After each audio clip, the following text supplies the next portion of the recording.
2 Chronicles 28. Ahaz king of Judah. Ahaz was 20 years old when he became king, and he reigned in Jerusalem 16 years. Unlike David his father, he did not do what was right in the eyes of the Lord. He followed the ways of the kings of Israel and also made idols for worshipping the Baals. He burned sacrifices in the valley of Ben Hinnom and sacrificed his children in the fire, engaging in the detestable practices of the nations the Lord had driven out before the Israelites. He offered sacrifices and burned incense at the high places, on the hilltops and under every spreading tree. Therefore the Lord his God delivered him into the hands of the king of Aram. The Arameans defeated him and took many of his people as prisoners and brought them to Damascus.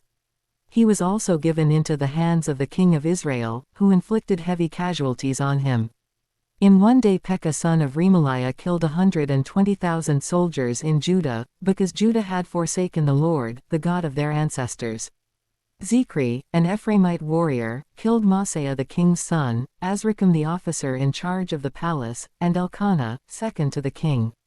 The men of Israel took captive from their fellow Israelites who were from Judah 200,000 wives, sons and daughters. They also took a great deal of plunder, which they carried back to Samaria. But a prophet of the Lord named Oded was there, and he went out to meet the army when it returned to Samaria. He said to them, "Because the Lord, the God of your ancestors, was angry with Judah, he gave them into your hand. But you have slaughtered them in a rage that reaches to heaven. And now you intend to make the men and women of Judah and Jerusalem your slaves.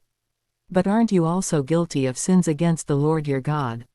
Now listen to me. Send back your fellow Israelites you have taken as prisoners, for the Lord's fierce anger rests on you."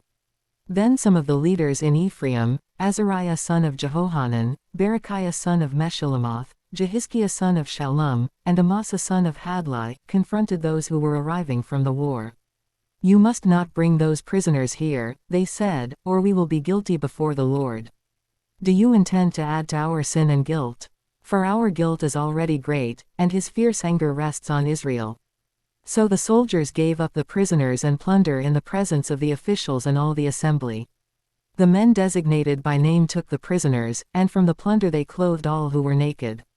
They provided them with clothes and sandals, food and drink, and healing balm. All those who were weak they put on donkeys. So they took them back to their fellow Israelites at Jericho, the city of palms, and returned to Samaria. At that time King Ahaz sent to the kings of Assyria for help. The Edomites had again come and attacked Judah and carried away prisoners, while the Philistines had raided towns in the foothills and in the Negev of Judah. They captured and occupied Beth-Shemesh, Aijalon and Gederoth, as well as Soko, Timnah and Gimzo, with their surrounding villages. The Lord had humbled Judah because of Ahaz king of Israel, for he had promoted wickedness in Judah and had been most unfaithful to the Lord. Tiglath-Pileser king of Assyria came to him, but he gave him trouble instead of help. Ahaz took some of the things from the temple of the Lord and from the royal palace and from the officials and presented them to the king of Assyria, but that did not help him. In his time of trouble King Ahaz became even more unfaithful to the Lord. He offered sacrifices to the gods of Damascus, who had defeated him, for he thought, "Since the gods of the kings of Aram have helped them, I will sacrifice to them so they will help me."